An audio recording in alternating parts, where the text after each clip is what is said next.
Well, President Trump is not very happy with Twitter's latest fact check two of his tweets. The site added a little blue bar at the bottom of some tweets, inviting users to, quote, get the facts. So the president responded on Twitter, of course, accusing the site of trying to stifle free speech.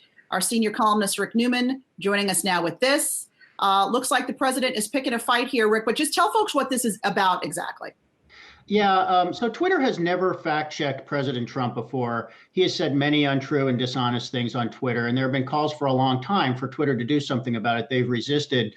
So this really heated up recently, not because of the two tweets regarding absentee ballots, but because Trump is now going after the MSNBC host Joe Scarborough in regard to a woman who was an aide when he was a member of Congress in 2001 who died in his office in Florida. It was an accident. She had some kind of unknown heart condition. She apparently fainted, hit her head on a desk, and died. I mean, it was tragic. She was 28 years old. Well, Trump is now calling this a cold case, an unsolved mystery, and he's suggesting that Scarborough is somehow involved in this and that it might even have been a murder. This is all completely bogus. And the woman's surviving family members have asked Trump to stop it, because it's obviously hurtful and cruel to the family members. And he, even this morning, he is going after it again, calling it a cold case. So he won't stop it. So there have been a lot of calls for Twitter to do something about this, which could be banning Trump from Twitter or putting some kind of mark on these tweets regarding this. That is not what Twitter is doing. They are not addressing this issue with the woman who died in 2001. All they did was go after two other tweets Trump put out recently over mail-in ballots. We know that he says this is fraudulent. It is not fraudulent. So these are the two tweets that Twitter went after, and they haven't explained their rationale, but you can kind of guess that their rationale is to intervene in this way when it involves something relating to the election, rather than one claim by a public figure such as Trump against somebody else. It's a mess.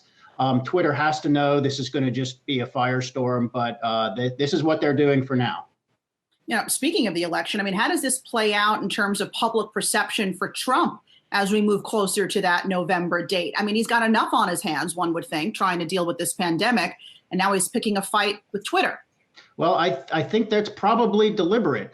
Trump seems to think that picking fights with just about anybody works to his advantage. And let's keep in mind what he's trying to do here. He's probably trying to distract everybody from what's going on in the economy, which is terrible, and what's going on with the pandemic, which is we're not doing so great. I mean, just for comparison's sake, New Zealand today said they no longer have anybody in the hospital for COVID-19. They have essentially beaten the virus. And here in the United States, we still have thousands of people in the hospital. Cases are rising in some states. We're about to hit 100,000 deaths, and we've not done a good job. Trump is getting increasingly bad marks in terms of his handling of the virus. And what he's probably trying to do here is just find some kind of dust up or fight he can pick to distract people from the two things he doesn't want anybody to notice: a terrible economy and lackluster or subpar handling of the coronavirus. So, Trump's deflection strategy is, when in doubt, pick a fight, and he's picking a bunch of them right now. Rick, what's the probability that the president is kicked off of Twitter ahead of the election? And for some reason, if he is kicked off, does that push him onto Instagram, TikTok, Facebook? Where does he go? I can't imagine that Twitter would do that. I mean, the response to this controversy with the quote, the bogus cold case, I mean, it's really tepid. All they're doing is adding a line at the bottom. And remember, of all of Trump tweets, it's only two tweets that they've decided to put this line in there. And all they're saying is, this line basically is get the facts on absentee voting, and then they link to a couple of news stories. So they're not, they could be blocking these tweets. They're not doing that.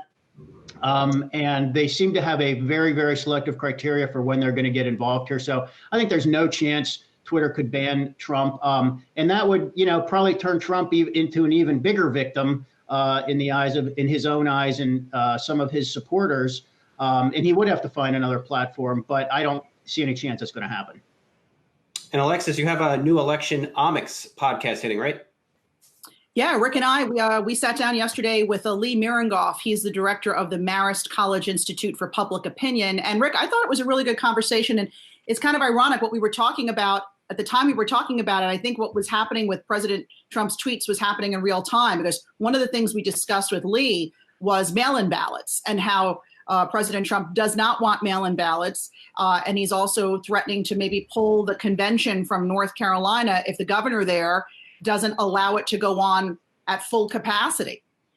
Right. And the polling by Marist and others shows that voters, they want mail-in ballots. I mean, especially if the pandemic is still an issue come November. I mean, people want the ability to vote from home and just mail it in for safety. I was also interested, Alexis. We asked him, why should people trust the polls in 2020, given that they got the outcome wrong in 2016 for the most part? And he had some very interesting things to say about that, how polling has changed a little bit, and what polling actually gets right. So I think there's a lot of stuff for people to check out there.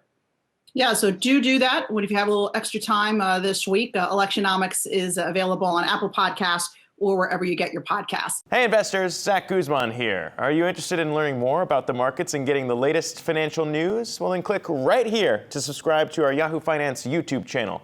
Get the latest up-to-the-minute market analysis, big interviews in the world of finance, and information on how to manage your money every day wherever you are.